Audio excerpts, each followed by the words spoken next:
Ako, yung mga security guard na hinihiram ang driver's license ng mga outsider visitors sa mga subdivision. Alam nyo bang bawal pala yan? Alamin ang kaparusahan sa NBI. Naku, bawal ito.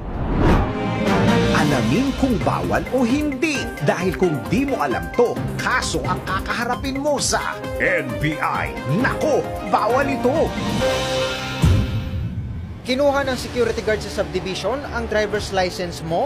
Nako, bawal ito. Kung ikaw ay mayroong mga syala o sosyal na mga kaibigan, kapamilya o kakilala na sa subdivision nakatira. Talaga namang exciting pumunta kapag ika ay inimbita. Pero paano kung nasa subdivision's entrance ka na at dala mo ang iyong sasakyan, motorsiklo man yan o kotse? Kaso ayaw kang papasukin ng gwardya hanggat hindi mo ibinibigay ang iyong lisensya. Nako, alam mo bang labag sa batas yan? Ayon sa National Privacy Commission Circular number 2022-03, walang authority ang mga security guard ng subdivision, kaya hindi nila maaaring kunin ang iyong driver's license bago kanila papasukin. Nakasaad sa batas na ang pagkuha ng gwardya ng lisensya ay labag sa data privacy rights ng driver, lalo kung gagawin itong batayan sa criminal, civil o administrative case laban sa security guard o sa kanyang agency. Malinaw sa NPC Circular number 2022-03 na tanging deputized agents o mga kawani lamang ng Land Transportation Office ang mayroong karapatan na kumuha ng driver's license. Sa kabila nito, kung walang pagpilit at pumayag ang driver